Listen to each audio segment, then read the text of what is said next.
দর্শক, আমি জান্নাতুল নাইম, আপনাদের সবাইকে স্বাগত জানাচ্ছি ZSRM presents meet the people অনুষ্ঠানে। আজকে আমরা কথা বলবো বাংলাদেশে বিভিন্ন সময়ে যে গুজব ছড়াচ্ছে তা নিয়ে, এবং কথা বলতে আমাদের সাথে আজকে স্টুডিওতে রয়েছেন ঢাকা বিশ্ববিদ্যালয়ের গণযোগাযোগ এবং সাংবাদিকতা বিভাগের শিক্ষক ডক্টর সাইফুল আলম চৌধুরী। ডক্টর সাইফুল আলম চৌধুরী, আপনাকে স্বাগত। এবং আমাদের সাথে আরও রয়েছেন এফপির ফ্যাক্ট চেক এডিটর কদরুদ্দিন শিশির, জনাব কদরুদ্দিন শিশির, আপনাকেও স্বাগত। ডক্টর সাইফুল আলম চৌধুরী, আপনাকে দিয়ে আলোচনাটা শুরু করতে চাচ্ছিলাম। মূলধারার গণমাধ্যমের প্রতি অন্তত এই জেনারেশনের আমার কাছে মনে হয় যে বিশ্বাস কিছুটা কম।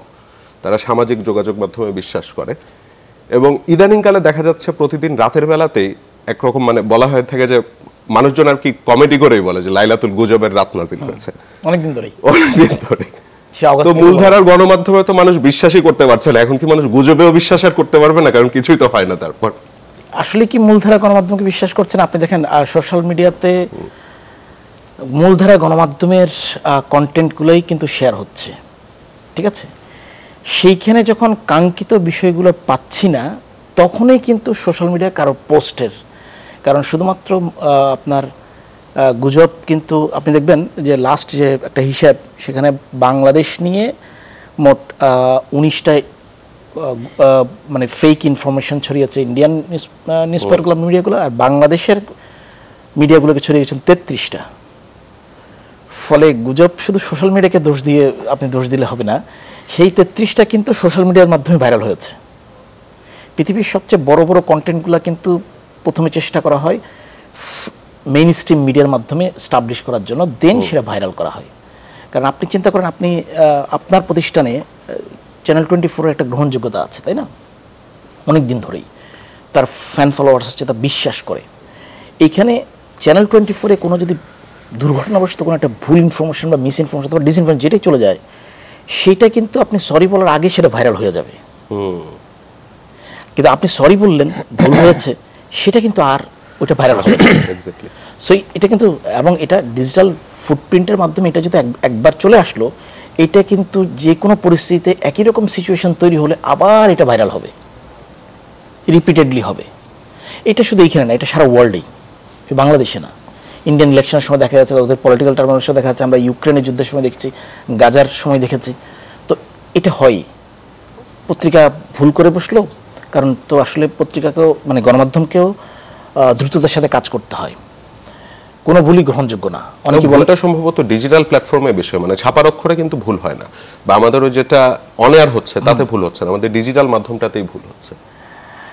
এটা আসলে আমার কাছে মনে হয় যে আমি সাংবাদিকতাটা দেখতে চাই, নো ডিজিটাল কন্টেন্ট। আপনি আসলে ডিজিটাল কন্টেন্ট যদি বলেন যে একটা প্রতিষ্ঠিত গণমাধ্যম হিসেবে আমি ডিজিটাল কন্টেন্ট দিচ্ছি, তাহলে এই জায়গায় বড় প্রশ্ন দেখা দিবে। কারণ আপনি কি সাংবাদিকতা করছেন না আসলে ডিজিটাল কন্টেন্ট তৈরি করছেন? যদি আপনি সাংবাদিকতাতে বেরোয় এসে ডিজিটাল কন্টেন্ট তৈরি করেন, তাহলে there is no difference between মানে মেইন স্ট্রিম মিডিয়া এবং একজন ডিজিটাল বা একটা ইউটিউবার বা একটা ফেসবুকার, তার সাথে কোনো পার্থক্য নেই। আপনি যে কোনো সাংবাদিক, উনি কিন্তু ইন্ডিপেন্ডেন্ট জার্নালিস্ট হিসেবেও এই ডিজিটাল প্ল্যাটফর্মগুলোকে ইউজ করতে পারেন, ব্যবহার করতে পারেন, উনি সাংবাদিকতা করতেই পারেন। কিন্তু উনি যদি সাংবাদিকতা করেন, সেটা হবে ইন্ডিপেন্ডেন্ট জার্নালিস্ট।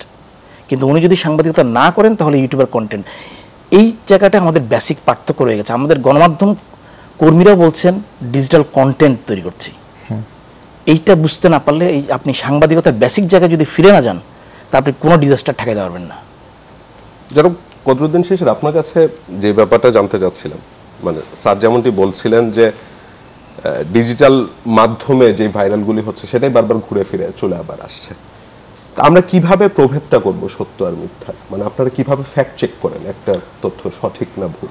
আচ্ছা, আমি আপনার কোশ্চেনে যাওয়ার আগে যে কোশ্চেনটা স্যারকে করছিলেন, ওইটার আমি একটু এডিশনাল জিনিস একটু অ্যাড করতে চাই। এটা হচ্ছে যে আপনি জিজ্ঞেস করলেন মেইন মানে ছাপারক করে কিংবা হচ্ছে আমার যেটা অন এয়ার হচ্ছে সেখানে কি মিস ইনফরমেশন বা ডিসইনফরমেশন যাচ্ছে কিনা, আপনার অবজারভেশন হয়তো বা আপনি এই কোশ্চেনটা থেকে বোঝা যাচ্ছে হয়তো বা যে আপনি বলতে চাচ্ছেন অন এয়ার যা হচ্ছে কিংবা যা পাবলিশ হচ্ছে নিউজ পেপারে, সেটাতে মিস ইনফরমেশন থাকতেছে না। বাট আমি এটা ডিসএগ্রি করি।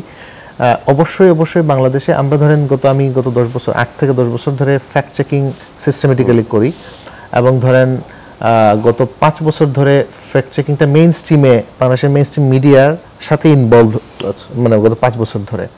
কারণ হচ্ছে মেইনস্ট্রিম মিডিয়াগুলো ফ্যাক্ট চেকিং এর বিষয়টা জানাজানি কিংবা এটার সাথে ইনভলভ হয়েছে নানান কারণে 5 বছর ধরে। সো এই 5 বছর সময় যদি বলি, আমরা এরকম কয়েকশো মানে নিউজ, সেটা প্রিন্ট মিডিয়াতে এবং দেশের টপ মিডিয়াতে এবং ইলেকট্রনিক মিডিয়াতে আমরা কয়েকশো ফেক নিউজ, যেটা মিস ইনফরমেশন অথবা ডিসইনফরমেশন হইতে পারে, দুইটারই কয়েকশো এক্সাম্পল আমরা দেখাইতে পারবো যেটা মেইন স্ট্রিম মিডিয়াতে প্রকাশিত হয়েছে কিংবা ব্রডকাস্ট হয়েছে। ইন্ডিয়াতেও এটা হয়, অন্যান্য ডেভেলপ কান্ট্রিগুলোর মিডিয়াতেও আমরা দেখি যে কিছু মিস ইনফরমেশন। বাট এটা যদি আমরা স্কেল কম্পেয়ার করি, আমি অনেক বেশি ফ্রিকুয়েন্টলি বাংলাদেশের মেইন স্ট্রিম মিডিয়াতে ইন্ডিয়ার মিডিয়ার চেয়ে ফেক নিউজ দেখি। এটা বাংলাদেশে ইন্ডিয়ার চেয়ে বেশি আমি মেইন স্ট্রিম মিডিয়াতে দেখি। আচ্ছা, তো এটা গেল একটা। আর আমি যদি কিভাবে আপনি বলতেছিলেন যে সাধারণ মানুষ হিসেবে কিভাবে ফেক নিউজ প্রভেদটা করব, হ্যাঁ প্রভেদ করবো বা ডিসাইফার করবো, এটা আসলে সাধারণ মানুষের ক্রিটিক্যাল থিঙ্কিং এবং বেসিক কিছু লিটারেসি আছে। যেমন ধরেন যে নিউজ লিটারেসি, একটা নিউজ কোন জিনিসটা একটা নিউজ, কোনটা নিউজ না, এইটা যদি আমি চিনতে পারি, বেসিক ডিফারেন্সটা বুঝতে পারি, তাহলে আমাকে যে কেউ একটা ব্রেকিং নিউজ বলে কোনো একটা জিনিস প্রেজেন্ট করে আমার সামনে ফেসবুকে কিংবা কোনো একটা ওয়েবসাইটে কিংবা ইউটিউব চ্যানেলে আমাকে বিভ্রান্ত করতে পারবে না, কারণ আমি নিউজ কি কিংবা ব্রেকিং নিউজ কি এই ধারণাটা আমার আছে। সো ওই ব্রেকিং নিউজ বা নিউজের ক্যারেক্টারিস্টিক্স যদি ওই ইউটিউবের কন্টেন্টে না থাকে, বেসিক এগুলো কিন্তু খুবই কয়েক কোয়েশ্চেনের মাধ্যমে আমরা জানতে পারি, তাহলে আমি মনে করবো যে না, এখানে এই স্ট্যান্ডার্ড এই বেসিক কোয়েশ্চেনগুলো এখানে সলভ হয় নাই, ফলে এটা আসলে নিউজ না। আচ্ছা, তো এর বাইরে হচ্ছে ধরেন এরকম ইনফরমেশন লিটারেসি, ইনফরমেশনের নিউজের বাইরেও অনেক ইনফরমেশন থাকে, তো সেগুলোকে আমার চেনা কোনটা ইনফরমেশন কোনটা না। প্রধান উপদেষ্টার প্রেস সচিবকে নিয়ে আমি দেখলাম সাবেক তথ্য প্রতিমন্ত্রী মোহাম্মদ আরাফাত, তিনি একটি পোস্ট দিলেন আওয়ামী লীগের পেজ থেকে, যেখানে বেশ কিছু তথ্য সঠিক, আবার কিছু কিছু জায়গায় যে সামান্য গ্যাপ, সেখানে আসলে গুজবটা হচ্ছে। মানে মানুষ কিভাবে তাহলে বুঝবে যে সাবেক একজন তথ্য প্রতিমন্ত্রী এই ধরনের কথা লিখছেন? এটা হলো আমাদের প্রথমত হচ্ছে মিডিয়া লিটারেসি যদি থাকে আপনার, বা এই যে লিটারেসিগুলোর কথা বললাম, কয়েকটা লিটারেসি কয়েক ধরনের, তাহলে আমার অ্যাটলিস্ট আমি ইজিলি ভিকটিম হব না, কিছু আমার ইমিউনিটি তৈরি হবে মিস ইনফরমেশন বা ফেক নিউজের ব্যাপারে। আমি বলতেছি না যে মিডিয়া লিটারেট হইলেই মানুষজন একদম পুরো সব সমাধান করে ফেলবে, যা সব কোনো সময় সে ফেক নিউজের ভিকটিম হবে না, বিষয়টা তা না, কিছুটা তার ইমিউনিটি বাড়লো। এরপরে হচ্ছে ধরেন যে আপনার এই মিডিয়া লিটারেসির মধ্যেও আরও এরকম একটা ব্যাপার যে আমি কার ইনফরমেশন, কার দেওয়া ইনফরমেশন, কখন কিভাবে দেওয়া ইনফরমেশন আমি আসলে মানে কিভাবে যাচাই করব বা কিভাবে নেব। সো একজন পলিটিক্যাল ফিগার বাংলাদেশের কনটেক্সটে আরেকজন পলিটিক্যাল ফিগারের ব্যাপারে কি বলতেছেন না বলতেছেন বা কিভাবে কথা বলেন, কি ধরনের ইনফরমেশন দিতে পারেন, মিস ইনফরমেশন দিতে পারেন, এটাও আমার একটু বেসিক জানার ব্যাপার আছে। সো কোনো একটা পলিটিশিয়ান, এটা যে কোনো সময় হোক, বা political office holder, public office holder কোনো ব্যক্তি বা একাধিক ব্যক্তি, পরস্পরের মধ্যে অনেক সময় ডিসইনফরমেশন কিংবা প্রপাগান্ডা টাইপের নানান জিনিস বলা, এটা খুব কমন। সো আমাকে ওইগুলো যদি জানা থাকে যে ওকে এই ধরনের ইন্টারাকশন যখন হয় দুজন পলিটিশিয়ানের মধ্যে, তখন একজনের আমার এখানে কিন্তু গ্রেইন অফ সল্ট নিতে হবে, হ্যাঁ, দিয়ে আমাকে এটা খেতে হবে বা কনজিউম করতে হবে। আমি একটু দর্শকদের সাইড থেকে প্রশ্ন নিয়ে আসতে যাচ্ছিল। আচ্ছা, ওখান থেকে আপনার নাম পরিচয় দিয়ে প্রশ্নটি করুন। আমার নাম হচ্ছে তারেক রহমান, আর আমি হচ্ছে বিউপির একজন ছাত্র। তো আপনি বলছিলেন মিডিয়া লিটারেসির কথা, তো আমরা জানি যে মানুষ স্বভাবত এন্টারটেইনড হতে চায়, আর এটার সুযোগ নিয়ে যারা ডিজিটাল কন্টেন্ট ক্রিয়েটার আছে, যারা ইউটিউবে বিভিন্ন ওরা ইচ্ছা করে বিভ্রান্তিমূলক বা একটু নেগেটিভ খবর ছড়ায়, কারণ পজিটিভ বা অ্যাকুরেট খবরের চেয়ে নেগেটিভ খবর বেশি ছড়ে। তো এটার সমাধান কি? আরেকটা প্রশ্ন নিয়ে আসতে যাচ্ছিলাম ওখান থেকে। আমি ইউসুফ ইসলাম জীবন, স্ট্যানফোর্ড ইউনিভার্সিটির ছাত্র। তো আমার কোশ্চেনটা হলো, আমরা আসলে যে সংবাদ মাধ্যমগুলো যে দেখি, তো বর্তমানে আসলে আমি দেখতেছি যে সংবাদ মাধ্যম, আমরা যারা জেনজি জেনারেশনের আছি, তো আমরা কিন্তু টিভির থেকে ইউটিউব বা ফেসবুকের নিউজগুলো বেশি ফলো করি। তখন আমার কথা হলো, যেগুলো আমরা আসলে যেই নিউজ চ্যানেলগুলো আমরা সচরাচর দেখি বা পরিচিত, আমাদের ফেমাস বলা যায়, যার সাথে আমরা পরিচিত আছে, তো এদেরকেও দেখি এদের ভিউজের একটা মানে এদের মধ্যে বড় সড়ো একটা লড়াই থাকে, কে কত ভিউ পাবে। তো সেইখান থেকে দেখা যায় তারাও অনেক রকমের গুজব ছড়াই দেয়। তো সেক্ষেত্রে কি তাদের এই ব্যাপারে সতর্ক থাকা উচিত না? বুঝেছি। আমি একটু ডক্টর সাইফুল আলম চৌধুরীর কাছে পরের প্রশ্নটা নিয়ে যেতে চাচ্ছিলাম। উনি যেটা বলছেন যে ক্লিকবেট জার্নালিজম, ক্লিকবেট জার্নালিজম আসলে বিষয়টা হচ্ছে ওর যেটা একই সাথে রিলেটেড আসলে একটার সাথে একটা এগুলা, সেটা হচ্ছে দেখেন আপনি যখন ইউটিউবের কন্টেন্ট দেখেন বা ফেসবুকের কন্টেন্ট দেখেন, আপনি ইউটিউবের তার গিয়ে ওই কন্টেন্ট তার সাবস্ক্রিপশন কত সেটা দেখেন, তাই না? তারপর ওই স্টোরি কতজন দেখলো কত ঘন্টায় সেটা দেখেন। তার মানে কি অ্যাজ এ গ্রাহক হিসেবে বা ভিউয়ার্স হিসেবে আপনার মনের মধ্যেই এটা রয়ে গেছে, যত বেশি ভিউ হবে সেটা অনেক বেশি জনপ্রিয় কন্টেন্ট, আমিও সেটা দেখব, আদারওয়াইজ নট।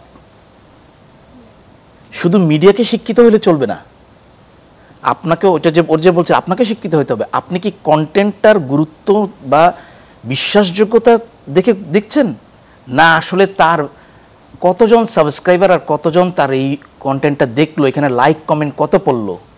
কারণ যেটা পার্ট বলেছে মিডিয়া লিটারেসির, সে মিডিয়া লিটারেসিতে বাইরের দেশগুলোতে ক্লাস 5-6 থেকে শুরু করা হয়। সেখানে একটা বিষয় আছে যে ফেক ইনফরমেশন কিনা বা কন্টেন্টটা ফেক কিনা সেটা দেখার জন্য, চেক করার জন্য কমেন্টে যেতে বলা হয়। যে কমেন্টে যেতে বলা হয় তখন ওখানে কোথাও না কোথাও পাবা যে এটা ফেক কিনা। সো আসলে আমাদের ভিউয়ার্সরাও এরকম যে আমি আসলে জনপ্রিয় কন্টেন্টটাই দেখতে চাই। কিন্তু স্যার ইদানিং দেখছি কমেন্টেও মানে বট হয়ে গেছে, তো আপনি সেখানে দেখবেন কমেন্টও যেরকম আসে। সেটা ঠিক আছে, সেটা আমি ইউটিউবে তো আপনি আমি যদি স্পন্সর মানে আমি যদি অ্যাড দিই অর্থাৎ আমি স্পন্সর করি, মানে আমি খেয়াল করলাম যেটা আমার চ্যানেলে ইদানিং যেই প্রোগ্রামে যাচ্ছে বা যেই কন্টেন্টে যাচ্ছে নিচে সমানে লেখা আসছে জয় বাংলা জয় বাংলা জয় বাংলা। আপনি তো ওটা বুঝতেই পারছেন, ওটা তো বুঝতেই পারছেন একটা দলীয় লোক বা কেউ বট একটা করছে। আমি বলছি আরেকটা জিনিস হচ্ছে, আমি যদি ইউটিউবকে বিজ্ঞাপন দিই যে আমার এই স্টোরিটা স্পন্সর করো, তাহলে ডেফিনেটলি এটা আমার ইনকাম হবে না, কিন্তু আমার ভিউ বাড়বে। হ্যাঁ, ভিউ বাড়লে আমার সাবস্ক্রাইব, এটা একটার সাথে একটা রিলেটেড। কিন্তু আপনি দেখবেন যে আমি জেনজি বলে আলাদা করতে চাই না, এটা খুবই আমার কাছে মনে হয় যে একটা সেকশনকে আলাদা করাটা ঠিক না। তারপরও উনি যখন বলেছেন সেটা বলছি যে আমাদের একটা জেনারেশনের বিরাড়িয়া হচ্ছে যে এই কন্টেন্ট আমি দেখবো কারণ এটা লক্ষ লক্ষ মানুষ দেখেছে, আমাকেও দেখতে হবে। ওনার সাবস্ক্রাইবার সবচেয়ে বেশি, ওনাকেও সাবস্ক্রাইব করতে হবে কারণ ওনাকে ফলো করতে হবে আমাকে। বাট আসলে আমি এখানে এসে বলছি বা জনসমক্ষে বলছি বা বিশ্বাস করছি সাদা চোখে যে আমি আসলে গুরুত্বপূর্ণ সঠিক তথ্য চাই, কিন্তু কাজে করছি আমি আসলে জনবহুল বহুল প্রচারিত, সেটা ভুল হোক হোক, উনি ফেক ইনফরমেশন ছড়াক বা হেট স্পিচ ছড়াক, উনাকেই আমি আইডল মনে করছি, কারণ উনার অনেক ফ্যান ফলোয়ার্স। দেখেন আপনি যেই পত্রিকাটা আপনি বিশ্বাস করতে পারছেন না তাকে ছুঁড়ে ফেলে দিচ্ছেন, তাই তো? কিন্তু ডিজিটাল মিডিয়া রিভার্স হয়ে যাচ্ছে, যে অ্যাকুরেট ইনফরমেশন দিচ্ছে তাকে আপনি ছুঁড়ে ফেলে দিচ্ছেন, যে হেড স্পিচ ছড়াচ্ছে তাকে আপনি গ্রহণ করছেন। তাহলে দোষটা কার? আপনি যদি এখানে একটা জিনিস আমি ওনার কোশ্চেনের আনসার আমি একটু ওনার কোশ্চেনটা অ্যাড্রেস করি। তো ওনার কোশ্চেন ছিল এরকম যে সোশ্যাল মিডিয়াতে বা কোনো একটা সোর্সে ইনফরমেশন ছড়াচ্ছে বা অনেক ইনফরমেশন বা নিউজ দিচ্ছে বলে সে দাবি করতেছে এবং আমি সেটা কনজিউম করতেছি, আমি কীভাবে বুঝবো? নিউজ কনজাম্পশনের ক্ষেত্রে আপনার গুরুত্বপূর্ণ একটা বিষয় হলো আপনি যে সোর্স থেকে নিউজ নিচ্ছেন ওই সোর্সটার ব্যাপারে কয়েকটা কোয়েশ্চেন আপনার আনসার পাইতে হবে। আপনি র্যান্ডম যে কোনো জায়গা থেকে যে কেউ তাকে নিজেকে সাংবাদিক কিংবা যে কোনো একটা নিউজি লোক, মানে নিউজের সোর্সে তার অ্যাক্সেস আছে এরকম দাবি করলো এবং আপনি সেটা তাকে দাবিটাকে শুধু বিশ্বাস করে তার নিউজটা আপনি কনজিউম করলেন, বিশ্বাস করলেন বা এটা অ্যাক্ট করলেন এটার উপর, এইটা হওয়া উচিত না। যে কোনো সোর্স থেকে যেখান থেকে আপনি নিউজ পাইতে পারেন, যে কোনো জায়গা থেকে, এটা মেইনস্ট্রিম মিডিয়ার বাইরের কথা বলতেছি, সো আপনাকে 4টা বেসিক কোয়েশ্চেনের আনসার ওর কাছে আছে কিনা কিংবা আপনি তার ব্যাপারে পান কিনা সেটা যদি আপনি খুঁজেন, তাহলে আপনি মোর অ্যাকিউরেট সোর্স থেকে নিউজ কনজিউম করতে পারবেন। কোনটা অ্যাকিউরেট সোর্স কোনটা অ্যাকিউরেট সোর্স না ওইটা আপনি পার্থক্য করতে পারবেন। 1 নম্বর কোয়েশ্চেন হচ্ছে যে সোর্স থেকে আপনি নিউজটা নিচ্ছেন, এটা ইউটিউব চ্যানেল হোক ফেসবুক, ওইটা আইডেন্টিফায়াবল কিনা, ওইটা কোনো র্যান্ডম ফেসবুক পেজ যেটার কোনো নাম মানুষেরও নাম না অথবা মানুষের নাম না হলেও হতে পারে যে একটা নিউজ মিডিয়া এরকম দিচ্ছে যে 24 hours BD live 24 suppose. So এই যারা চালায় এই ওয়েবসাইটটা কিংবা এই ইউটিউব চ্যানেলটা, এদেরকে কি চেনা যায়? এদেরকে দেখা যায়, মানে বোঝা যায়, আইডেন্টিফাইবল। এখন এই চ্যানেল মানে নানান কি, তার নাম কি, এডিটরকে, তারা কি ওখানে যদি একজন না একাধিকজন থাকে তাদেরকে চেনা যায় কিনা। সো যদি কোনো একটা ইউটিউব চ্যানেল, কোনো একটা ফেসবুক পেজ, কোনো একটা ওয়েবসাইট, তার পেছনে কে কে জড়িত, কারা চালায় এটা যদি না জানা যায়, সে যদি না দেখাইতে চায়, অথবা আপনি যদি ওপেন সোর্স ইনফরমেশন থেকে এটা জানতে না পারেন, আপনি ওইটাকে কোনো ক্রেডিবল সোর্স হিসেবে মনে করতে পারেন না। এক নম্বর কারণ হচ্ছে, নিউজ যদি আপনি দিতে চান তাহলে আপনার ব্যাপারে নিউজ যেটা, আপনার ব্যাপারে ইনফরমেশন যেটা, সেটা আগে পাবলিক করা লাগবে, আপনার ট্রান্সপারেন্সির বিষয় আছে। এখন সো আনআইডেন্টিফাইবল কোনো সোর্সের নিউজ আপনি ট্রাস্ট করতে পারেন না, এটা হলো একটা। 2 নম্বর হচ্ছে, যে ব্যক্তিটা সে যদি আইডেন্টিফাইবল হয় এবং কোনো একটা ইনফরমেশন দিচ্ছে, সেই ইনফরমেশনে তার ক্রেডিবল অ্যাক্সেস আছে কিনা। যে ধরেন আমি একজন সাংবাদিক, এবং সাংবাদিকের মধ্যে আবার একজন সাংবাদিক হওয়ার মানে না যে বাংলাদেশের বা দুনিয়ার সব ইনফরমেশন বা সব নিউজে তার অ্যাক্সেস আছে, না। সাংবাদিকতার মধ্যে আবার বিট আছে আলাদা আলাদা, রিজন কেন্দ্রিক অনেকের, মানে কেউ একজন সিলেটে বসে সাংবাদিকতা করেন, তিনি সিলেট রিজনের বা সিলেটের একটা নির্দিষ্ট এলাকায় তাকে দায়িত্ব দেওয়া তার কি থেকে, ওইখানে তার অ্যাক্সেস বেশি রিলিভেন্ট ইনফরমেশনের ক্ষেত্রে। সো এরকম স্থান, কাল কিংবা আরও কিছু বিবেচনায় কোনো একটা ব্যক্তির ওই ইনফরমেশনে অ্যাক্সেস আছে কিনা। এখন একটা র্যান্ডম ইউটিউব চ্যানেল, তার নাম হচ্ছে বাংলাদেশ নিউজ অমুক, হ্যাঁ, সো ওইটাতে দেখা গেল যে একজন লোক কাজ করে। আমি এরকমের অন্তত 70টা ইউটিউব চ্যানেলের একটা তালিকা করছিলাম, এটা নিয়ে একটা নিউজ করব বলে, বাট এখনও কাজ করতেছে এটার উপর, যে একজন সেলুনের কর্মী, মানে সেলুনে তিনি চুল কাটেন, এবং তিনি 2টা ইউটিউব চ্যানেলের মালিক এবং এডিটর, এবং তিনি তার একটা হচ্ছে 2,94,000, আমি আর 6 মাস আগে এটা দেখছেন, 2,94,000 সাবস্ক্রাইবার। তিনি প্রতিদিন সন্ধ্যায় একটা বুলেটিন দেন 8-10 মিনিটের, তার নিজের ভয়েসে দেন, তিনি বিভিন্ন জায়গা থেকে ছবি এবং কি সংগ্রহ করে একটু এডিট করে দেন, সেইটা উপর ভয়েস অ্যাড করে উনি 7-8 মিনিট কথা বলেন, এটা 8-10 হাজার 20 হাজার, এমনকি কিছু কিছু ভিডিও আছে কয়েক লাখ ভিউ হয়, যেটা মোস্ট ভিউড তার চ্যানেলের কিগুলো। সো এরকমের শত শত ইউটিউব চ্যানেল আছে কিংবা ফেসবুক পেজ আছে। এখন আপনার ওই যে একজন লোক যিনি সেলুনে কাজ করেন, আপনি যদি জানতে পারেন ওই যে আইডেন্টিফাইবল প্রশ্ন, তাহলে আর ওই কোয়েশ্চেন, এই সেকেন্ড কোয়েশ্চেনে যে আপনি বুঝবেন যে ওনার রিলেভেন্ট ইনফরমেশনে অ্যাক্সেস নাই। কিংবা একজন সাংবাদিকও যদি হন, তিনি থাকেন ঢাকায়, তিনি খবর দিচ্ছেন এই মুহূর্তে, ধরেন যে কোনো একটা জায়গায় বিশ্বকাপ ম্যাচ হচ্ছে অন্য দেশে, ওইখানকার আপডেট উনি এখানে বসে দিচ্ছেন, এটা কম রিলিভেন্ট তার জন্য। সো এই আমি বুঝাইতে পারছি আশা করি, যে বা যিনি ইনফরমেশন দিচ্ছেন তার ওই ইনফরমেশনের রিলিভেন্ট অ্যাক্সেস আছে কিনা বা ক্রেডিবল অ্যাক্সেস আছে কিনা। 3 নম্বর হচ্ছে তার ক্রেডিবল এক্সপার্টিজ আছে কিনা। কিছু কিছু ব্যক্তি কিছু অ্যানালিসিস করতেছেন নানান বিষয়ে, জিওপলিটিক্যাল কিছু, তার আসলে ওই ব্যাকগ্রাউন্ড, ওই রিসার্চ কিংবা ওই একাডেমিক ব্যাকগ্রাউন্ড আছে কিনা, এটা দেখা। আর 4 নম্বর হচ্ছে যেই ব্যক্তি ইনফরমেশন কিংবা অ্যানালিসিস দিচ্ছেন, তিনি কোনো নির্দিষ্ট পলিটিক্যাল কিংবা আইডিওলজিক্যাল গ্রুপের সাথে বা পলিটিক্স বা আইডিওলজির সাথে খুব ওভার কমিটেড কিনা। আমরা যে কেউই কোনো না কোনো পলিটিক্স বা আইডিওলজির সাথে কমিটেড থাকতে পারি, কিন্তু ওভার কমিটেড বিষয়টা হচ্ছে যে তিনি এক পক্ষের বাইরে অন্য পক্ষের সত্যটা দেখতে পান না, এক পক্ষের সমালোচনা করেন হয়তোবা, অথবা এক পক্ষের প্রশংসা করেন। সো অপোজিট একটা পক্ষের কোনো প্রশংসা উনি দেখতে পান না।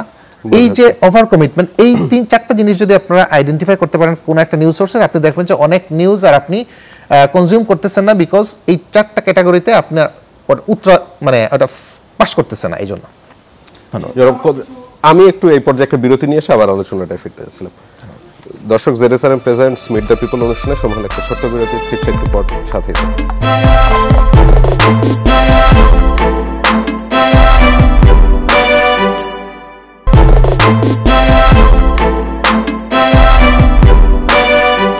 দর্শক, বিরতির পর আবারও স্বাগত। আপনারা দেখছেন ZSRM presents meet the people. আজকে আমরা কথা বলছিলাম গুজব নিয়ে। আমাদের সাথে স্টুডিওতে রয়েছেন ডক্টর সাইফুল আলম চৌধুরী, শিক্ষক, ঢাকা বিশ্ববিদ্যালয়, এবং রয়েছেন কদরুদ্দিন শিশির, ফ্যাক্ট চেক এডিটর, AFP। আপনাদের দুজনকে বিরতির পর আবারও স্বাগত।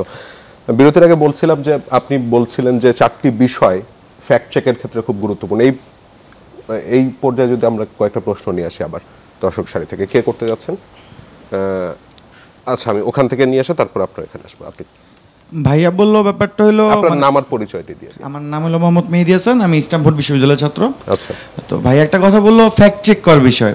ব্যাপারটা 4টা বিষয় আমরা চেক করে তারপর নিউজগুলো দেখবো। এখন আমি আমার মার কথা বলি, গত 2 দিন আগে আমার মা রাতে হঠাৎ করে আমি সিরিয়াস সময় উঠছি, আম্মু বলতেছে দেশে নাকি জরুরি অবস্থা জারি হয়ে গেছে। তো আমার মা অতটা মানে এখনো মানে এই যুগের সাথে এত খাপ খায় নিতে পারেনি, সে স্মার্টফোন চালায় খুব কম দিন। আমি ওনাকে সোশ্যাল মিডিয়াতে 2 একটা অ্যাকাউন্ট খুলে দিয়েছি, সেই জায়গায় ইউটিউবে রিলস টিলস দেখে। তো ওই জায়গায় সে তো আর এই চেক করার অ্যাবিলিটিটা তার নাই, তো সে তো ইউটিউবে যা দেখে সেটাই সে বিশ্বাস করে নেয়। তো তার ক্ষেত্রে মানে যদি ব্যাপারটা হলো এটা তো চেক করা সম্ভব না। এই যে এত ব্যাঙ্গের ছাতার মতো যে এত মিডিয়া তৈরি হয়েছে, আমি আপনি যেমন বললেন ব্যাপারটা সেলুনের কর্মচারী, আমি আমার এলাকায় একজনকে চিনি, সে আগে কবিরাজি করতো, এখন সে একটা মিডিয়া চ্যানেলের, আমি নামই বলি মেঘনা বাংলা টিভি, হ্যাঁ, সে এখন দেখি সাংবাদিক হয়ে গেছে। বিভিন্ন জায়গায় যে দুজনের সাক্ষাৎকার নিয়ে সে ব্যাপারটা যে পকেটে করে কিছু টাকা পয়সা নিয়ে আসে, মানে এরকম কিন্তু আরও গ্রামে বা ভিলেজে চলে এগুলো। তো এই যে ব্যাপারটা মিনিমাম যারা অনার্স মাস্টার শেষে আইনজীবী প্র্যাকটিস করতে পারে, তার জন্য মিনিমাম একটা 6 মাস 1 বছরের একটা কোর্স করে পরীক্ষা দিয়ে সে আইনজীবী হইতে পারে। সে আইনজীবী মানে সে তো আইনে পড়াশোনা করছে এরকম না, বাট সাংবাদিকতা জায়গাটা এমন জায়গায় এসে পড়ছে, এখানে না সাংবাদিকতা না আপনি মানে কোনোদিন না পড়লে আপনি সাংবাদিক হইতে পারতেছেন। তো আমার মনে হয় এরকম একটা আইন বা এরকম একটা নীতিমালার মধ্যে সাংবাদিকতাকে নিয়ে আসা উচিত ব্যাপারটা, যেখানে মানে ন্যূনতম সাংবাদিকতা বিষয়ে ন্যূনতম 6 মাসের হলেও তার একটা কোর্স করতে হবে। ওখান থেকে নিয়ে আসি, উনি করতে চাইছেন আর কে? আচ্ছা করুন। আচ্ছা, আপনি যেটা বললেন যে ব্যাপারগুলো ক্লারিফাই করতে, একজন সাধারণ দর্শকের জায়গা থেকে কতটুকু সুযোগ থাকে যে একটা নিউজ পাওয়ার পরে আমি এটা সোর্স খুঁজবো বা এটা কে দিল বা এটা আমি বের করবো, বা আমার হাতে কি ওই সময়টা থাকে? আমি যখন সোশ্যাল মিডিয়াতে একটা গুজব দেখি, সাপোজ বলা হলো যে অমুক জায়গার মধ্যে কেউ একজন আক্রমণ করলো, এখন আমি যদি ওটার সাথে ইনভলভ থাকি, আমি এখানে রিয়াক্ট করব। এখন আমি কি রিয়াক্ট করার আমি কি ওই সুযোগটা পাবো যে আমি ক্লারিফাই করবো নিউজটা কতটুকু সত্য বা কে দিল? বা আমি ক্লারিফাই করতে গিয়ে তো হয়তো আমি এখন রিয়াক্ট করার সময়টা পাচ্ছি না, বা আমি ইনস্ট্যান্ট আমি রিয়াক্ট করছি। তো এই ক্ষেত্রে আসলে কিভাবে একই প্রায় সিমিলার। আরেকটা প্রশ্ন নিয়ে আসতে যাচ্ছিলাম। জি ধন্যবাদ। আমি মোহাম্মদ আসিম হোসেন, পড়াশোনা করছি ঢাকা বিশ্ববিদ্যালয়ের অর্থ বিভাগে। আমার কোশ্চেন ওনার সাথে সিমিলার স্যারের কাছে, দ্যাট ইজ যে আমরা জানি যে সাংবাদিকতা সেক্টরটা বর্তমানে ডিজিটাল মাধ্যম আসার পর অনেকটা ইনফর্মালের দিকে ঝুঁকে গিয়েছে। তো কি ধরনের, মানে আপনি যেহেতু শিক্ষকতার দিকে অনেক বছর ধরে আছেন, তো কোন ধরনের ট্রেনিং নেওয়া হলে বা প্রাতিষ্ঠানিকভাবে এটাকে মানে রূপ দেওয়ার জন্য যাতে প্রত্যেকজন সাংবাদিক প্রফেশনালি তার রোলটা প্লে করতে পারেন, এটা মানে কি ধরনের স্টেপস আমাদের নেওয়া দরকার, আর আদৌ এইটা নেওয়া পসিবল কিনা? কারণ নেওয়া হলে আমরা জানি যে স্টেট দ্বারা ইনফ্লুয়েন্সড হলে তার মধ্যে একটা বায়াস চলে আসে যে সে মানে যারা সরকার দলীয় আছে তাদের বিরুদ্ধে যাবে না, বা ইন্ডিপেন্ডেন্সের যে একটা ফ্রিডম মানে একটা যে সুবিধা থাকে সেইটা সে নিতে পারবে না। সো আমাদের এই দুইটা ব্যাপারে পারফেক্ট ব্যালেন্সটা কোন জায়গায় থাকবে? আচ্ছা, আমি ওনারটা দিয়ে শুরু করি, তারপর আপনারটা দিয়ে, আচ্ছা আপনারটা দিয়ে শুরু করি। সেটা হচ্ছে, কারণ যেহেতু দুইটা প্রশ্ন রিলেটেড, সেটা হচ্ছে আপনি বলেছেন আপনি যখন বাজারে যান আপনি তো তাড়াহুড়াই থাকেন, তাড়াতাড়ি বাসায় ফিরতে হবে, তাই না? খাবার কিনতে যান বা বাজার করতে যান, আপনি কি পচা জিনিসটাই তাড়াহুড়ার জন্য নিয়ে আসেন? যতই তাড়াহুড়া থাক আপনি চেক করে আসেন। তো ইনফরমেশান আপনার নিত্য প্রয়োজনীয় একটা প্রচণ্ড দরকারি একটা জিনিস, খাবারের মতো, জীবন ধারণের জন্য। সো এখনকার যুগে সবচেয়ে বেশি প্রয়োজনীয়। অথচ আপনি দেখেন খাবার কিনতে যাচ্ছেন, ওষুধ কিনতে যাচ্ছেন, এটা ভেজাল কিনা, ঠিক কোম্পানির কিনা দেখছেন, খাবারটা ওকে এখানে মেয়াদ উত্তীর্ণ কিনা দেখছেন। তো ইনফরমেশনের ক্ষেত্রে কেন তাড়াহুড়া করছেন যেটা আপনার খাবারের চেয়ে বেশি প্রয়োজনীয়? দুর্ভাগ্য হচ্ছে এই শিক্ষাটা স্টেট আমাদেরকে দেওয়ার কথা, এই শিক্ষা যেটা ও শুরু করেছিল এটা দেয়নি, এটা দিবেও না। কারণ হচ্ছে যে দেশগুলোতে বা যেই অঞ্চলে পলিটিক্যাল টার্মোয়েল সবচেয়ে বেশি চলে, আপনি যে কোনো রাজনৈতিক সংঘাত বা কনফ্লিক্টের সময় প্রথম যে জিনিসটার মৃত্যু ঘটাতে হয় সেটা হচ্ছে সত্য, নাহলে আপনি উইন করতে পারবেন না। সেটা যুদ্ধ হোক বা রাজনৈতিক সংঘাত হোক অথবা রাজনৈতিক কনফ্লিক্ট হোক। দুর্ভাগ্যজনক হচ্ছে আমরা রাজনৈতিক সংঘাত বা রাজনৈতিক অস্থিতিশীলতার মধ্যেই যাচ্ছি বা যাব, এটা কন্টিনিউয়াসলি চলছে। তো যারাই থাকুক না কেন স্টেটের পাওয়ারে, বা যারাই স্টেক হোল্ডার থাকুক না কেন, সবাই জানে যে এই সত্যের মৃত্যু ঘটাতে না পারলে আমি উইন করতে পারবো না। দ্যাটস ওয়াই সত্যের মৃত্যু ঘটানো খুব সহজ, যেখানে মিডিয়া লিটারেসি কম। আপনি দেখবেন ইংল্যান্ডে তো হয় না, এটা অত বেশি না। আপনারা ট্র্যাক করে, আপনি ট্র্যাক করছেন না, আপনি সরকারি টাকা খরচ করছেন ফ্যাক্ট চেকিংয়ের নামে। ফ্যাক্ট চেকিং দিয়ে, ভেরিফিকেশন দিয়ে মিস ইনফরমেশন ফাইট করা যায়, ফ্যাক্ট চেকিং দিয়ে ফাইট করা যায় না। এই কনসেপ্টটা কে বোঝাবে? তো ফলে আপনাকে এটা শিক্ষিত হতে হবে, এই শিক্ষাটা আপনার মনের মধ্যে আনতে হবে যে আমি যখন খাবার পণ্যটা কিনছি তখন অনেক চেক করে কিনছি। আমি আপনার জন্য ইজি করে দিই, ও যে চারটা বললো, এটা বলা হয় SIFT। এস মানে প্রথম ইনফরমেশন পাওয়ার সাথে স্টপ করতে হবে আপনাকে, আপনি শেয়ার করবেন না, কোনো লাইক কমেন্ট দিবেন না। আই মানে ইনভেস্টিগেশন দ্য সোর্স, যেটা বলছে খুবই সহজ। মনে করেন একটা ফটো কার্ড, ওখানে একটা হেডলাইন লেখা আছে, তাই না? আপনি বাংলায়ও টাইপ করতে পারেন, ইংরেজিতে টাইপ করেন, হেডলাইনটা গুগলে টাইপ করেন, দেখবেন যে অরিজিনাল সোর্স কিনা চলে আসছে, কিচ্ছু করা লাগবে না, খুবই সিম্পল। ঠিক আছে? আমরা আরও ফটো কার্ডের ক্ষেত্রে আরও বলি যে ফটো কার্ডের ক্ষেত্রে দেখা যাবে লিঙ্ক কমেন্টে যাবেন, কমেন্টে ডিরেক্ট ক্লিক করবেন না, তাহলে কিন্তু আপনার ডিজিটাল সিকিউরিটির প্রবলেম হতে পারে। কপি করে অন্য ব্রাউজারে করবেন, ওটা যদি আসে, ওখানে যদি হেডলাইন ভাঙাচোরা না থাকে, ডেটটা ঠিক দেখবেন যে 2020 সালের একই রকম কন্টেক্টের একটা স্টোরি আপনাকে এখানে চালিয়ে দিয়েছে, আপনি বিশ্বাস করেছেন। এগুলো বেসিক, এগুলো খুবই বেসিক। এফ ফাইন্ড দ্য আসলে আদার সোর্সেস, অন্য কোনো, আপনি দেখলেন যে প্রথম আলোর মতোই ফটোকার্ড তৈরি করে বা চ্যানেল 24 অথবা যমুনা অথবা সমকাল ফটোকার্ড, আপনি সমকালে গিয়ে দেখেন, আপনি 24-এ গিয়ে দেখেন, ওনাদের ওয়েবসাইটে গিয়ে দেখেন এইটাতে আজকে আসছে কিনা। ঠিক আছে? সো আর টি হচ্ছে আসলে এটা টেস্ট করা ফাইনালি। সো আপনার অনেকগুলো স্টেপ আছে, এতগুলো স্টেপে যাওয়ার দরকার নেই, এগুলো আমরা ফ্যাক্ট চেকাররা বা যারা ফ্যাক্ট চেকিং ট্রেনিং দিই তারা আসলে এগুলা, এটা বেসিক মানুষের জন্য কিছু বেসিক ইনফরমেশান, এত ফ্যাক্ট চেকিং লড়াই করার দরকার নাই। সরকারের যে পরিমাণ ইনভেস্টমেন্ট করা হচ্ছে, সেই পরিমাণ ইনভেস্টমেন্ট যে একটা ফটোকার্ড ঠেকানোর জন্য 10 টাকা খরচ হবে না সরকারের। ফটোকার্ড কীভাবে ফটোকার্ড দিয়ে সরকারের কী বলে যে মিস ইনফরমেশান মানুষকে প্রলুব্ধ করা হচ্ছে, সেটা মানুষকে জানানোর জন্য 10 টাকা খরচ করার দরকার নেই। ইটস এ ভেরি ইজি কাজ। কিন্তু ডক্টর সাইফুল উনি যেমন বলছিলেন যে ওনার মার ক্ষেত্রে কি করবে, আচ্ছা, মানে উনি বলছে দেশে জরুরি অবস্থা হচ্ছে। আমার মা যেমন ভোরবেলা জিজ্ঞাসা করে কি ব্যাপার, হাসিনা নাকি দেশে ঢুকছে। আসলেন আমার উনি একসময় ব্যাংকের খুব ঊর্ধ্বতন কর্মকর্তা ছিলেন, রিটায়ার্ড করেছেন। তো ওনার ধারণা শেখ হাসিনা বা আওয়ামী লীগ সরকার বাংলাদেশে, ওনার গ্রামীণ ফোন তখন সস্তা হয়ে গেছিল না, বাংলাদেশে মোবাইলটা শেখ হাসিনা আবিষ্কারক, এরকমও ধারণা আছে মানুষের মধ্যে। আপনি এটা আপনি উড়াইতে পারবেন না। ঠিক আছে? কারণ এটা হচ্ছে আসলে মিডিয়া লিটারেসি, এটা হচ্ছে আপনার, এখন তো আমরা ডিজিটাল লিটারেসি চলে যাচ্ছি, নিউজ লিটারেসি চলে যাচ্ছে, অনেক কিছু চলে যাচ্ছি। এইটা পরিবারে কিন্তু অপিনিয়ন লিডার থাকে। আপনি চিন্তা করেন, আপনার পরিবারে হয় আপনার বাবা বা আপনার মা, আপনার মধ্যে যদি এই বোধটা আসে যে আমার ইনফরমেশান আমার খাদ্যপণ্যের মতোই চেক করে নিতে হবে, আপনার মাও কনভিন্স হবে। হয়তো 2 দিন লাগবে, হয়তো 20 দিন লাগবে, কারো ক্ষেত্রে 2 মাস লাগবে, কিন্তু হবেই। কারণ এই শিক্ষাটা হচ্ছে আপনার ভাইরাসের মতো। আপনার মাকে বলবেন, এই দেখেছো, আপনি পরের দিন বলবেন, দেখছেন আপনারা বলছিলাম, আপনি কিন্তু এইটা ভুল ইনফরমেশন ছিল, এইরকমই। ও আপনার মা পরের দিন দেখবে যে ও এইটা এই চ্যানেল থেকে এই লোক মিথ্যা কথা বলে, আর দেখবো না। ঠিক আছে? এটা একদিনে হবে না। কারণ আপনি যখন জোয়ারের পানি বা বন্যা হয়, তখন কিন্তু দুর্বল বাড়িগুলো দ্রুত ভেঙে পড়ে। ঠিক আছে? সো মিডিয়া লিটারেসির ক্ষেত্রে যারা দুর্বল, হ্যাঁ, আমি বা বয়স্ক বা স্বল্প শিক্ষিত কাউকে আন্ডারম্যান করতে চাই না, উইথ ডিউ রেসপেক্ট। এটা আপনি দেখবেন যে বন্যার পানি যখন যাচ্ছে তখন দুর্বল বাড়িগুলো আগেই ধসে পড়ে, কিছু বাড়ি দাঁড়িয়ে থাকে যেগুলো স্ট্রং। সো স্ট্রংগুলো দাঁড়িয়ে থাকবে। সো এই স্ট্রংগুলোকে অপিনিয়ন লিডারকে আগে আমাকে মিডিয়া লিটারেসি দিতে হবে, দেন ওই দুর্বল বাড়িগুলোতে মানুষ এসে শক্তিশালী বাড়িগুলোতে আশ্রয় নিতে পারবে। সো আপনি যখন এটা মিস ইনফরমেশন বা ইনফরমেশন ডিসঅর্ডারকে আপনি একটা বন্যার মতো, মানে একটা ক্রাইসিস হিসেবে ঘোষণা করছেন, কই আপনার ক্রাইসিস ম্যানেজমেন্টের তো কোনো ইয়া নেই।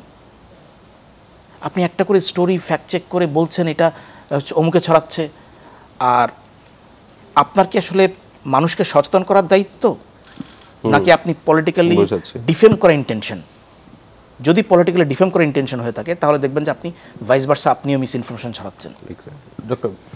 আচ্ছা, আসবো আপনাদের ওনার কোয়েশ্চেনের ক্ষেত্রে আমি যেটা বলতে চাই যে আমাদের স্যারের সাথেই অ্যাড করে যে আমাদের এই অ্যাপ্রোচটা চেঞ্জ করতে হবে, আমাদের চিন্তার এই প্যাটার্নটা, যে আমার অনেক সময় নাই সাধারণ মানুষ হিসেবে, অথবা আমার এই এক্সপার্টিস নাই, ফলে আমি যে কোনো কিছুতে খুব অ্যাক্ট করতে চাই, এবং আমার এই অ্যাক্ট করার সময় এবং কোনো একটা বিষয়ের বেসিক ভেরিফিকেশন করার সময়ের মধ্যে আমার কনফ্লিক্ট দেখা দিচ্ছে, না আমি আগে অ্যাক্ট করতে চাই না। এই চিন্তার অ্যাপ্রোচটা বাদ দিতে হবে। যে আমি কোনো বিষয়ে যদি অ্যাক্ট করতে চাই, সেটা যত ব্যক্তিগত হোক কিংবা এটা ন্যাশনাল বা সামাজিক ইম্পর্টেন্স থাকতে পারে, সেরকম অ্যাকশন হতে পারে। যেমন ধরেন আমি কোনো একটা জায়গায় একটা ব্যাপার দেখলাম, দেখে আমার মনে হলো যে আমার এখন মিছিলে যাওয়া উচিত, মিছিল বের করা উচিত, কিংবা হতে পারে যে আমার এখন ঘর থেকে বের হওয়া উচিত না। এই যে ডিসিশনগুলো আমরা নেব, এই ডিসিশনের তো আমার ব্যক্তিগত কিংবা সামাজিক লাইফে অনেক ফার রিচিং ইম্প্যাক্ট থাকতে পারে, দীর্ঘমেয়াদে এটার কোনো ইম্প্যাক্ট পড়তে পারে। ফলে আমার সেই ইম্প্যাক্ট নেওয়ার আগে, সেই ডিসিশনটা গ্রহণ করার আগে আমি আসলে একটু সময় ব্যয় করব। এটা যদি না করি, যে স্যার যেভাবে বললেন যে আমি কি পচা পণ্যটা বাজার থেকে কিনে আনবো জাস্ট সময় নাই বলে, নো, আমি তো করি না সেটা। এক্স্যাক্টলি এখানে এটা আরও বেশি ইম্পর্ট্যান্ট।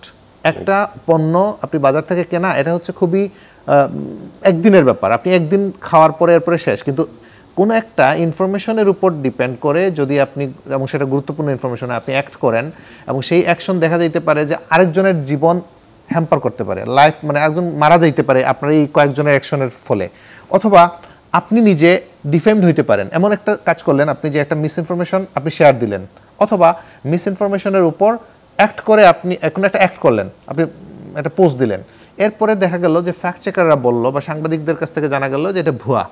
তখন আপনি কিন্তু এই আপনার যে পরিচিত সার্কেলে শেমড হবেন, যে আপনার ক্রেডিবিলিটি নষ্ট হবে, আপনি এরপরে আর কোনো জিনিস শেয়ার দিলে আপনাকে কেউ আমলে নেবে না। সো এখানে কিন্তু আপনার রেপুটেশনের ব্যাপার আছে। এই কারণে ওই অ্যাপ্রোচটা যে আমার সময় নাই, আপনার যত সময় না থাকুক, যদি সময় না থাকে আপনি অ্যাক্ট করবেন না, আপনি পাস করে যান এটা। আর যদি আপনি অ্যাক্ট করতেই চান, তাহলে এর আগে আপনি একটু সময় ব্যয় করেন। এটা সময় ব্যয় করার ক্ষেত্রে খুব ইজি টেকনিক স্যার যেটা বললো, যে আপনি যে কন্টেন্টটা দেখতেছেন, এখানে দুইটা কোয়েশ্চেন আসতে পারে। একটা হচ্ছে আমি যে সোর্সের কথা বলতেছিলাম, এটা হচ্ছে আমরা ডেইলি লাইফে প্রতিজন মানুষ খুব বেশি নিউজ সোর্সের নিউজ আমরা দেখি না, নির্দিষ্ট কিছু নয়। ধরেন আমার এই 5টা ইউটিউব চ্যানেলের নিউজ দেখতে বা শুনতে আমার ভাল লাগে, মানে হচ্ছে যে আমার কনফার্মেশনের সাথে যায়, আমার যে চিন্তার সাথে, প্রিজুডিসের সাথে যায় হয়তো, এই কারণে আমি এগুলো দেখতে পছন্দ করি। এখন ওই যে সোর্সগুলো, এগুলো প্রতিদিনই আমি দেখি, অথবা প্রতি সপ্তাহেই দেখি। ফলে আমার ওই ভেরিফিকেশনের যে স্টেপটা বললাম, যে এটা হচ্ছে এই সোর্সগুলো, যে সোর্সগুলো আমি রেগুলার কনজিউম করি, পছন্দ করি, ফলো করি, সেই সোর্সগুলোর ক্ষেত্রে এই 4টা স্টেপ আমি যদি একবার যাচাই করি, যে এই ইউটিউব চ্যানেল 3 মিলিয়ন সাবস্ক্রাইবার, কিন্তু আমার দেখতে হবে যে উনি আইডেন্টিফায়েবল কিনা, ওনার বিভিন্ন ইনফরমেশন দেন সেখানে অ্যাক্সেস আছে কিনা, আসলে ওনার আসলে নির্দিষ্ট যে বিষয়ে অ্যানালিসিস দেন সেগুলোর এক্সপার্টিস আছে কিনা, এবং তিনি আসলে কোনো একটা পলিটিক্যাল গ্রুপের সাথে ওভার কমিটেড কিনা। এটা যদি আমার এই 10টা সোর্স যেগুলো রেগুলার, আমি ইভেন এটা মিডিয়ার ক্ষেত্রে হইতে পারে, ধরেন ওভার কমিটমেন্ট কোনো মিডিয়ার থাকতে পারে, হ্যাঁ, সো আমি ওই মিডিয়াটাকে আইডেন্টিফাই করছি না, ওনার ওভার কমিটমেন্টের ব্যাপারে আমি লক্ষ্য করতেছি, তার কাজে, তার রিপোর্টিংয়ে বা তার কভারেজে, আমি তাহলে তার ব্যাপারে একটা সচেতন থাকবো। আরেকটা মিডিয়া লিটারেসি বা নিউজ লিটারেসি টেকনিক আমি বলি, সেটা হচ্ছে যে আপনার নিউজ ফিডকে, আমরা আসলে এখন নিউজ কনজিউম করি আসলে ফেসবুক থেকেই, সো আপনার নিউজ ফিডকে আপনি একটু ডাইভার্স করেন। আপনার ধরেন যে একটা 5টা আওয়ামী লীগের পেজ, আপনি আওয়ামী লীগকে অপছন্দ করতে পারেন, কিন্তু আওয়ামী লীগের 5টা নিউজ সোর্সকে আপনি সাবস্ক্রাইব করেন, ফলো করেন, 5টা বিএনপি পন্থী সোর্সকে আপনি ফলো করেন, 5টা এর বাইরের অন্য পলিটিক্যাল গ্রুপ আছে তাদের। সো আপনি যা চিন্তা করেন তার অপোজিশনের যে চিন্তাগুলো আছে, তাদের গুরুত্বপূর্ণ ব্যক্তি কিংবা প্রতিষ্ঠানের যে ইনফরমেশন সোর্সগুলো আছে তাদের, সেগুলো আপনি একটু ফলো করেন। তাতে দেখা যাবে যে আপনি ওই যে বলতেছি যে সত্য অমিট করে, ট্রুথ অমিট করে, একটা সাইড ঘটনা, একটা সাইড অমিট করে যে মিস ইনফরমেশন ছড়ানো হয়, ওইটা থেকে আপনি মুক্তি পাইতে পারবেন। আপনি দেখবেন যে একটা প্রো বিএনপি পত্রিকা একটা জিনিস একভাবে ফ্রেম করছে, একটা সত্য এখানে সে গোপন করে দিছে হয়তো, আর একটা প্রো আওয়ামী লীগ বা প্রো এনসিপি পত্রিকা সে ওই অ্যাঙ্গেলটারে আবার সামনে নিয়ে আসছে। সো আপনি যখন 2টা নিউজ সোর্স এইভাবে আপনি মানে ফলো করবেন, তখন দেখবেন যে আচ্ছা পুরো জিনিসটা এখন আপনার মিলতেছে। সো নিউজ সোর্সকে ডাইভার্সিফাই করা in terms of political views বা ভিউ পয়েন্ট, আপনি এটা যদি করেন, তাহলেও আপনি দেখবেন যে অনেক বেশি মিস ইনফরমেশন থেকে নিজেকে মুক্ত রাখতে পারতেছেন। স্যার আপনি তো আচ্ছা করেন না, স্যার যেভাবে আমাকে বললো লাইক কমেন্ট বা যদি আমি ফলো না করি, সেটা না হয় আমি না করলাম, বাট যারা এগুলো প্রচার করে সেই বিষয়ে কি তাদের কোনো দায়বদ্ধতা নেই, বা তাদের নিয়ে পদক্ষেপটা মানে কি নেওয়া যায়? এটা যে একটা ভিউজের ব্যবসা বা এই যে অস্বস্তিকর একটা বা অসুস্থতা প্রতিযোগিতামূলক একটা ব্যাপার, তো এই থেকে আমরা কিভাবে মুক্তি পেতে পারি, বা তাদের এ নিয়ে আমাদের পদক্ষেপ কি নেওয়া যায়? স্যার খুব হাইপোথেটিক্যাল হ্যাঁ, প্রশ্ন, ওখানে আরেকটা শুনে। আসসালামু আলাইকুম, আমি আনিকা নওয়ার ড্যাফোডিল ইন্টারন্যাশনাল ইউনিভার্সিটিতে জার্নালিজমে পড়াশোনা করছি। আমার এই যে ইদানিং সাধারণ গণমাধ্যমে দেখা যাচ্ছে যে বিভিন্ন ভিডিও ধর্ষণ, হত্যার, এগুলো বাংলাদেশের হত্যা বা ধর্ষণ বলে চালিয়ে দিচ্ছে ভারত বা অন্য দেশের ভিডিওগুলো। উদাহরণস্বরূপ বলা যায় যে গত 5 বছর আগের একটা ভিডিও যদি বলি, সেই ভিডিওটা এখন হয়েছে, এটা কেন, এটা কারা করছে, এগুলো কিভাবে হচ্ছে? বলবো আচ্ছা, ওনাদের আগে শুরু করি যে উনি বলছিলেন যে একটা জিনিস আমরা গুলাই ফেলছি, সাংবাদিকের সাথে ইউটিউব কন্টেন্টের 4টা প্রশ্ন একই রকম। হ্যাঁ, সো এইটা কারণটা আছে, এটা কারণটা হচ্ছে আমার সাথে অনেকে দ্বিমত পোষণ করতে পারেন, আপনারাও দ্বিমত পোষণ করতে পারেন। সেটা হচ্ছে আমি একটা শব্দকে খুব ডিসলাইক করি, সেটা হচ্ছে সিটিজেন জার্নালিজম। জার্নালিজম একটা পেশা বলে আমরা মানছি, তাই না? আপনি দেখেন, আপনি যখন অসুস্থ হবেন ডাক্তার যান না, কোনোদিন সিটিজেন ডাক্তারের কাছে খুঁজছেন যে সিটিজেন ডাক্তারের কাছে আমি যাব, উনি আমাকে প্যারাসিটামল দিবেন, উনি আমাকে পেন কিলার দিবেন, উনি আমাকে অ্যান্টিবায়োটিক দিবেন? আপনি যখন থানায় মামলা করতে যাবেন, কোনো অকারেন্স ঘটবে, সিটিজেন পুলিশ খুঁজছেন যে উনি আমাকে ফৌজদারি কার্যবিধির এই ধারা দেখিয়ে দিবেন? আপনি যখন একটা বিল্ডিং বাঁধবেন তখন একজন ইঞ্জিনিয়ার লাগবে, আপনি কোনোদিন আপনার বিল্ডিংটা সিটিজেন ইঞ্জিনিয়ারের হাতে তুলে দিয়ে বিপদে ফেলেছেন? তাহলে একজন ডাক্তার যদি ভুল করে, যেটা শিশির বলার চেষ্টা করেছিল, একটা ভুল করলে একটা রোগী মারা যায়। একজন সাংবাদিক যদি একটা ভুল করে তাহলে তার ওই ভুক্তভোগীর পরিবার, তার বংশ, আমি একটা উদাহরণ দিই, এটা লেটেস্ট একটা, আমি গোয়েন্দা সংস্থাটার নাম বললাম না, একটা গোয়েন্দা সংস্থার চিফ একজন, ওনাকে সাসপেন্ড করেছে, নতুন একজন এসছে। তো পুরাতন চিফের ব্যাংক টাকা স্থগিত করেছে এবং তার বিদেশ যাওয়াতে নিষেধাজ্ঞা দিয়েছে। পরের দিন পত্রিকায় ছবি আসছে, প্রিন্টেড পত্রিকায় ছবি আসছে, ওদের অনলাইন ভার্সনে আসছে, সেটা হচ্ছে নতুন ডিজির ছবি আর পুরাতন ডিজির হেডলাইন যে এনএসআইয়ের সাবেক ডিজির, সরি বলি ফেললাম, এটা কেটে দিয়ে, সো অমুক সংস্থার ডিজির যেটা হয়েছে। পরের দিন ওনার ছেলে যখন স্কুলে যায়, তার মানে স্কুলে পড়ে, তার বন্ধুরা তার সাথে কথা বলছে না, তাকে ক্লাস থেকে বের করে দিয়েছে। ওনার ওয়াইফ যখন কাজে যান, তার কলিগরা কথা বলেন না। একটা ডাক্তার যদি ভুল করতো তাহলে কিন্তু উনি নিজেই ওই মারা যেতেন ওই অফিসের, ওনার ফ্যামিলি ভুক্তভোগী হতেন না বা পুরো বংশ ভুক্তভোগী হতেন না। তো প্রবলেমটা হচ্ছে এই যে সিটিজেন জার্নালিজম করে বিদেশ থেকে ফান্ড আনার জন্য আমরা পুরো পেশাটাই শেষ করে দিয়েছি অলরেডি। আপনি হুইসেল ব্লোয়ার সোর্স, মানে পাবলিক যে সাংবাদিকের সোর্স হবে, এটা আজীবনই ছিল। কারণ সাংবাদিকতা মানুষের জন্য, মানুষ নিয়েই মানুষের জন্যই করে, অন্য কিছু নাই এখানে। কন্টেন্ট, পিপল ছাড়া কোনো কন্টেন্ট নাই সাংবাদিকতায়, থাকতেই পারে না। মঙ্গল গ্রহ নিয়ে আমি তখনই নিউজ করব যখন মঙ্গল গ্রহে মানুষের কোনো প্রয়োজন থাকবে, তাছাড়া আমি কোনোদিন নিউজ করব না। তো হুইসেল ব্লোয়ার সারা জীবনই ছিল, সোর্স সারা জীবনই ছিল আমার। সেইটাকে আমি সিটিজেন জার্নালিজম একটা ফরম্যাট যে কেউ সাংবাদিকতা করতে পারবে, এটা তো আমি বলেই দিলাম। তো এইটাকে আমি দুইটা এখন বলছি না, এটা বিপদ হয়ে যাচ্ছে। তো বিপদটা আপনি নিজে ডেকে আনছেন। হ্যাঁ, তো এখন একটা হচ্ছে সাংবাদিক, এখানে লাইসেন্সিংয়ের বিষয়টা উনি একজন তুলেছেন, এটা এখন না, এইটা যখন পিআইবিতে শাহ আলমগীর ভাই ছিলেন, উনি মারা গিয়েছেন, একসময় চ্যানেল আই নিউজ এডিটর ছিলেন, মানে হেড অফ নিউজ ছিলেন, উনি চেষ্টা করেছিলেন। কিন্তু সমস্যা কি, আমাদের বাংলাদেশে আমরা ঐতিহাসিকভাবে পলিটিক্যালি খুবই ডাইভার্টেড এবং পলিটিক্যাল ক্লায়েন্ট। আমরা হয় আওয়ামী লীগের ক্লায়েন্ট, না হয় বিএনপির ক্লায়েন্ট, না হয় জামায়াতের ক্লায়েন্ট, অথবা এনসিপির ক্লায়েন্ট, কোনো না কোনোভাবে আমরা ক্লায়েন্ট হয়ে যাই। ক্লায়েন্ট মানে হচ্ছে দেয়া নেওয়ার সম্পর্ক। তো ধরেন আজকে ডক্টর ইউনূস বা এনসিপি সমর্থক ক্ষমতায় আছে, অ্যাক্রেডিটেশন কার্ড কী করেছে, সব সাংবাদিকের বাতিল করে দিয়েছে, তারপর পছন্দসই সাংবাদিককে দিয়েছে। সেরকম এখন লাইসেন্স দিবে এক গ্রুপকে, বিএনপি আসবে তাকে এক গ্রুপকে লাইসেন্স দিবে, জামাত আসবে আর গ্রুপকে লাইসেন্স দিবে, আবার আওয়ামী লীগ আসবে আবার এক গ্রুপকে লাইসেন্স দিবে, জাতীয় পার্টি আসবে আবার গ্রুপকে লাইসেন্স দিবে। তার মানে কি, লাইসেন্সটা দেওয়া হবে পলিটিক্যাল জার্নালিস্টকে। সাংবাদিকতা শিক্ষার জন্য সাংবাদিকতার নলেজ দরকার। ডিগ্রি বা সার্টিফিকেট দিয়ে কোনো পেশায় আপনি সফল হতে পারেন না। এটা সাংবাদিকতার জন্য যেরকম কারেক্ট, সেরকম আপনি চিকিৎসা বিজ্ঞানে ডিগ্রি নিলেন না, এমবিবিএস পাস করলেন, বড় বড় ডিগ্রি নিলেন, আপনি রিগরাসলি প্র্যাকটিস করলেন না, এক্সপার্ট হলেন না, ওই সার্টিফিকেটের কোনো কিছু মিন করে না। It doesn't make any sense. Sir স্নাতকের বিষয়টি চলে এসেছিল, স্নাতকের এইটা সেটা তো মনে হয় প্রয়োজন নেই। কমিশন একটা সুপারিশ করেছে, আমি জানি না ওনাদের কেন ডিগ্রি দিয়ে সাংবাদিকতা হয় না। আচ্ছা, সাংবাদিকতা হয় ক্রিটিক্যাল নলেজ দিয়া। আপনার যেমন একজন রিপোর্টারের, অনেকে বলে যে নোস ফর নিউজ, আমি বলি যে রিপোর্টারের চোখ লাগবে 3টা, মানুষের আছে 2টা। যেই আপনি সাংবাদিকতায় পড়ালেখা করেও কেউ ভালো নিউজ এডিটর হবে, কেউ ভালো রিপোর্টার হবে, না পড়েও হতে পারে। সব ভালো রিপোর্টার আবার সব ভালো নিউজ এডিটর হবে না। যিনি ভালো নিউজ এডিটর ওনাকে রিপোর্টিংয়ে পাঠাই দেন, আপনি রিপোর্টিং করতে পারবে না, কারণ রিপোর্টারের চোখ দরকার 3টা আর নিউজ এডিটরের নাক দরকার আরেকটা এক্সট্রা। প্রত্যেকের আলাদা আলাদা আছে। এই সার্টিফিকেট দিয়ে সাংবাদিকতা হয় না। আমি একটু জনাব কদরুদ্দিন শেষে আপনার কাছে চলে যেতে চাচ্ছি।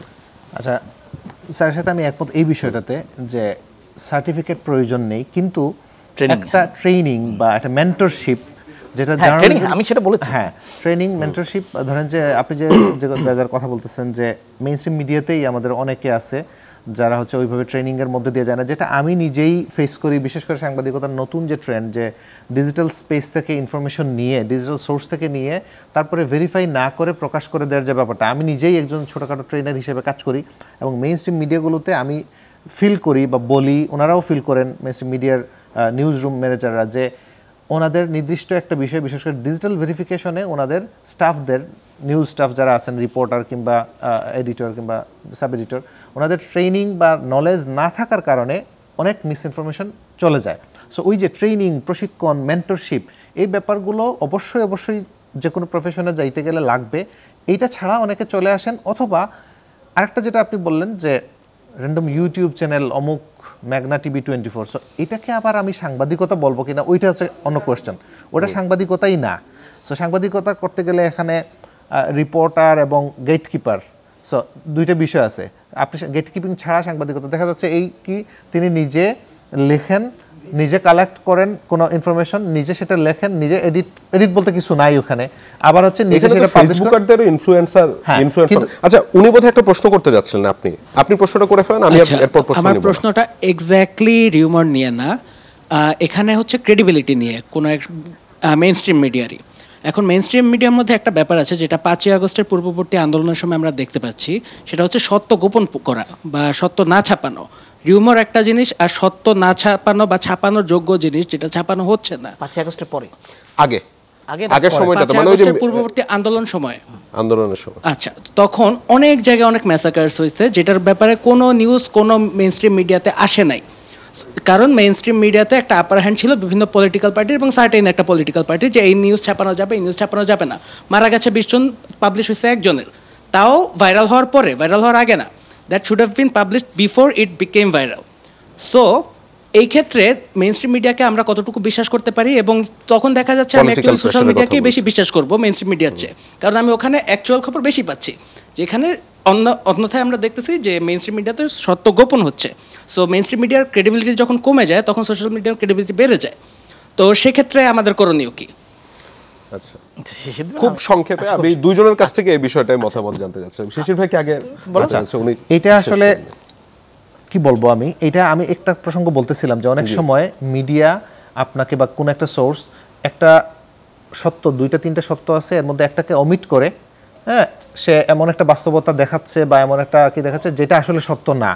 তো এইটা অবশ্যই ইমোরাল, এবং কিছু কিছু ক্ষেত্রে হইতে পারে যে এটা ইলিগাল, মানে ইলিগাল বলবো না, মানে এটা অপরাধও হইতে পারে কিনা আমি জানি না। এটা নিয়ে আসলে অনেক কাজ করা দরকার। যে ধরেন একটা খুনের ঘটনা আমি জানলাম, এরপরে সেটা আমি প্রচার করলাম না, বরং উল্টো ইনফরমেশন।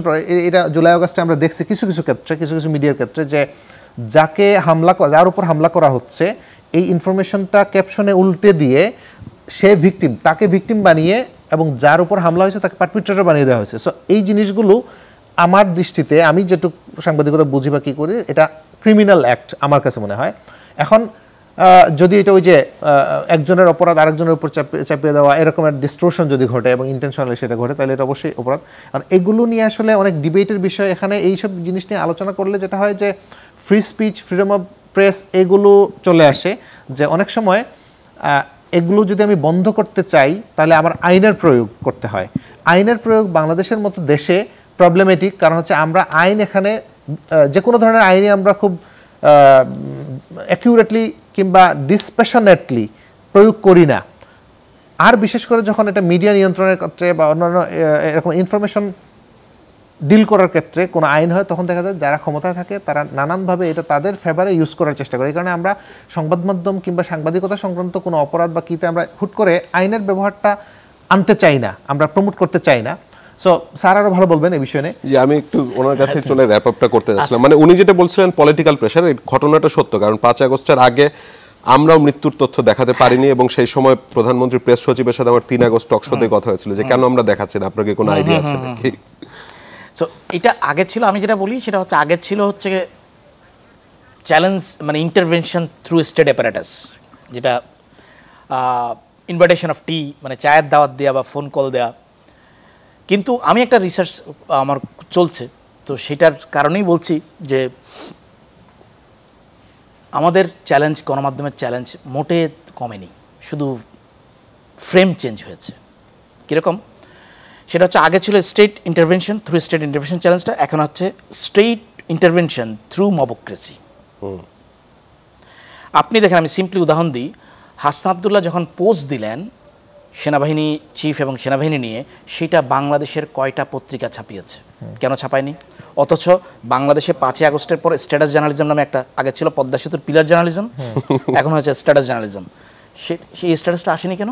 তার মানে কি স্টেট ইন্টারভেনশন মানে এখনো আছে, স্টেট ইন্টারভেনশন থাকবেই। আপনি আমরা যেই ডেমোক্রেসির কথা বলি, সেই ডেমোক্রেসি তো নাই যতদিন। এটা শোনেন, একটা মিডিয়া সিস্টেম একটা কোনো অদ্ভুত বিষয় না, কোনো মানে এটা নির্বস্তক কোনো সত্তা না, এটা পলিটিক্যাল সিস্টেমের পার্ট, এটা সোশ্যাল সিস্টেমের পার্ট। আপনার পলিটিক্যাল সিস্টেম হচ্ছে আপনি একে সাপ্রেস করবেন একটা গ্রুপকে, তাহলে ডেফিনেটলি এই সাপ্রেশনটার ইম্প্যাক্ট মিডিয়ার উপর যাবেই। কারণ ওই আপনি যার উপর সাপ্রেস করছেন তার অসহায়ের সম্বল হচ্ছে মিডিয়া। মিডিয়া যখন তাকে কথা বলতে যাবে, আপনি মিডিয়াকে চুপ করাবেন, এটা হবেই। সো যতক্ষণ পর্যন্ত অনেকে বলে যে না মিডিয়া ডেমোক্রেসি আনবে, মিডিয়া ডেমোক্রেসি আনতে পারে না। আগে ডেমোক্রেসি থাকতো, তারপর মিডিয়া রোল প্লে করবে। মিডিয়া ডেমোক্রেসিকে সুরক্ষা দেয়, ডেমোক্রেসি আনতে পারে না। জনগণ যখন ঘুমায়, ভোটের সময় যখন রাতের বেলা ভোট দিয়েছিল, তখন তো জনগণ ঘুমিয়েছিল, ফলে মিডিয়া ঘুমানো ছাড়া উপায় থাকে না। তখন জনগণ ঘুমালে মিডিয়া ঘুমাবে। জনগণ যদি জেগে থাকে, মিডিয়া পিছনে থাকে। আরেকটা জিনিস আছে, আপনার মিডিয়ার কিছু শিল্ড লাগে, সিভিল সোসাইটি বলেন, বিচার ব্যবস্থা বলেন, প্রশাসন বলেন, এইগুলো যদি আপনি ডেমোক্রেসির সত্যিকার রোলটা প্লে না করে, আজকে সাংবাদিকের নামে হত্যা মামলা হচ্ছে, সে কি ন্যায় বিচার পাচ্ছে? তার বিরুদ্ধে যদি রিয়েল যদি হয়, তাহলে সেটা অন্য কেস হওয়ার কথা। সেই বিচার বিভাগ তো সেটা রোল প্লে করছে না, সিভিল সোসাইটি কিছু বলছে না। সো এইগুলো সমাজের একটা পার্ট, এগুলো একটা ভাইস ভার্সা করে কাজ করতে হবে। আপনি শুধু মিডিয়াকে বোঝ দিবেন যে মিডিয়া কিছুই পারছে না, কিছুই করছে না, আমরা শেষ যাচ্ছি, আপনি ঘুমালে মিডিয়া ঘুমাতে বাধ্য। ডক্টর সাইফুল আলম চৌধুরী, তাহলে কি 2025-এ এসেও কি পলিটিক্যাল সাপ্রেশনটা এখনো আছে? মানে ফ্রিডম অফ মিডিয়া কি এখনো মিথ একটা? ফ্রিডম অফ, দেখেন এইগুলো মিথ বলেন, আপনি যাই বলেন না কেন, এই বিষয়টা হচ্ছে আপনি এগুলো সিস্টেমের পার্ট। আপনি মিডিয়াকে একটা ইন্ডিভিজুয়াল সিস্টেম হিসেবে দেখাতে পারেন না।